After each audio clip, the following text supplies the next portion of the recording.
I want to explain why Allah subhanahu wa ta'ala tells us that He loves for us to ask Him and supplicate to Him. The first reason is to help us sense His presence with us. When you call on Allah for something you need, it means you realize that He is right there with you.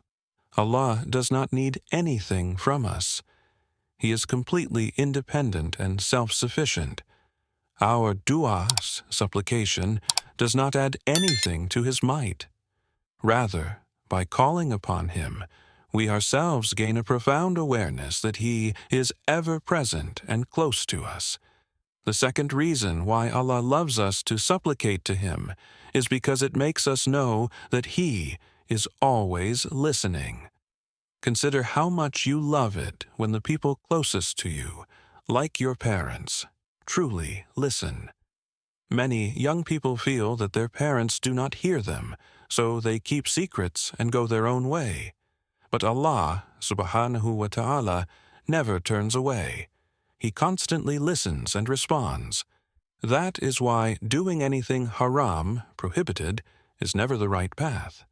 If a person builds a relationship on disobedience to Allah, there will be future trust issues and regrets. Begin everything in a halal, permissible manner, and by the will of Allah, insha'Allah, you will find purity and goodness in your relationships. 3. Number 3. Reason. It shows that He cares about and loves you. He wants you to connect with Him and ask Him because He loves to give and to care for you. 4. Number 4. Reason Allah subhanahu wa ta'ala wants you to feel independent of people. We constantly complain that we cannot trust anyone because everyone betrays us at some point, even those closest to us. Eventually, they will be unable to help, or they might let us down. Allah is reminding us that if the entire world fails us, He is always there. You never have to please anyone else when you are pleasing Allah, subhanahu wa ta'ala. You are free and independent, and each one of you can be special in the sight of Allah, needing no one else.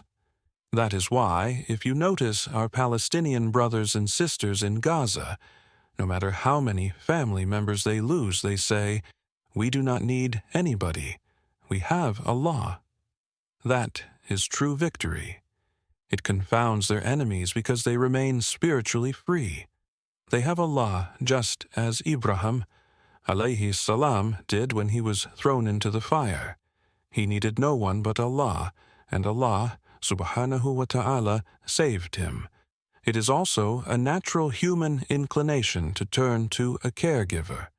Allah subhanahu wa ta'ala is omnipresent. He is always with you and all-powerful, giving you security and hope. That is why Allah loves you to call upon Him. He wants you to feel His closeness, to grow, and to feel amazing.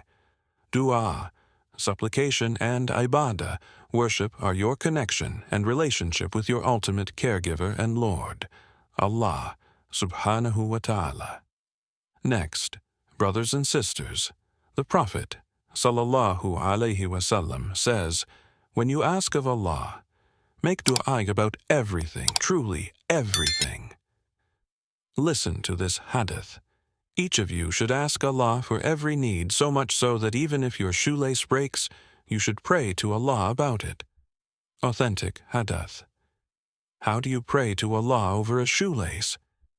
When you put on your shoes, say, Ya Allah, O Allah, bring goodness to me by means of these shoes. Talk to Allah in this personal way. It is not mere affirmation. It truly connects you to the one true God, Allah, and it transforms your day. Try it tomorrow morning.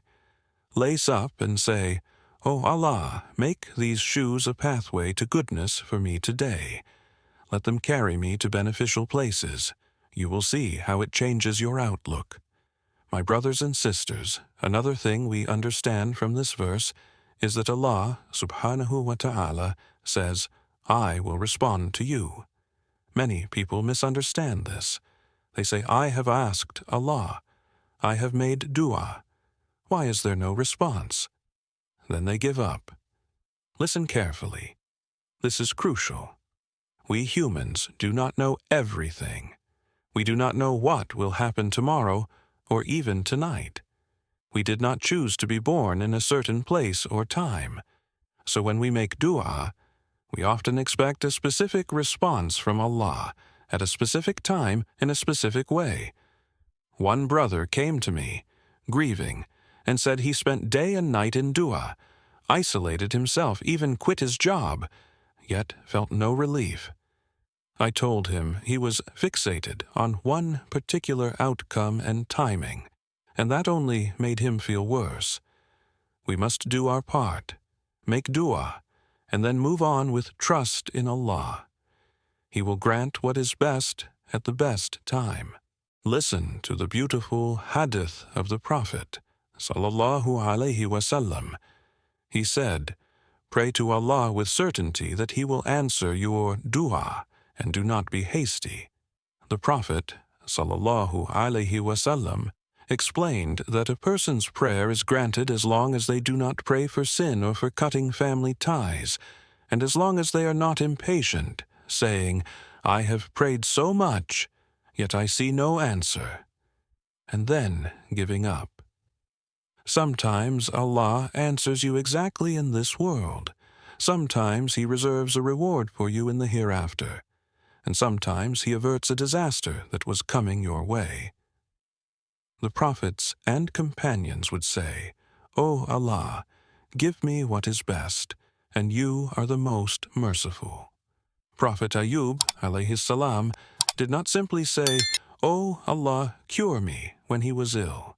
He said, "Harm has touched me, and you are the most merciful." We do not attribute evil to Allah. If Allah allows difficulty, it has a wise purpose behind it. That is how we should ask, "O Allah, do what is under your mercy and is best for me." Allah subhanahu wa ta'ala also says, "Those who disdain my worship will enter hell, utterly humiliated." This does not mean if you occasionally forget to make dua you are doomed. Rather, it refers to those who turn their backs on Allah altogether, never worshiping Him, never recognizing that He is the provider. If someone worships or supplicates to another God besides Allah, yet expects a reward from Allah, that is like working for Company A and expecting Company B to pay your salary. We must turn to Allah subhanahu wa ta'ala alone. Someone might ask, if everything is already written, why make dua? The answer is that Allah is in control of fate and destiny, but He has also decreed that certain outcomes depend upon your actions and dua. Some things will not change. For instance, you cannot ask to be reborn in a different family, but other things remain open, contingent on what you do and the dua you make. For example, whoever wishes for a longer, more blessed life should maintain good ties with family and especially honor their parents. That is a form of dua in action. My beloved brothers and sisters, if everyone turns away from you, remember that Allah subhanahu wa ta'ala is always by your side. He alone is enough for you, just as He saved Musa alayhi salam from Pharaoh, and as He saved Ibrahim alayhi salam from the blazing fire. So do not worry, turn to Him. He is truly omnipresent and grants you independence and freedom of heart when you rely on Him. Ask for anything, even something as small as a shoelace, and also ask for your greatest hopes and dreams. Everything is possible through Allah, so remain steadfast in your dua. When you remember Allah often, He remembers you too. Keep up a daily habit of calling upon Him. You will find that Allah forgives you, opens doors of opportunity, grants you blessings like children and wealth, eases your affairs, and brings happiness into your life. Do not be hasty in expecting answers. Allah subhanahu wa ta'ala loves those who are patient. One of the best times to converse with Allah is during the last portion of the night, at the time of tahajjud, when Allah, in a manner befitting His Majesty, descends to answer your calls, fulfill your wishes, and realize your hopes. So, speak to Him then. Indeed, Allah says, "Call upon me. I will respond to you." May Allah forgive our shortcomings, fulfill our du'as, and grant us the ability to pray. Amen.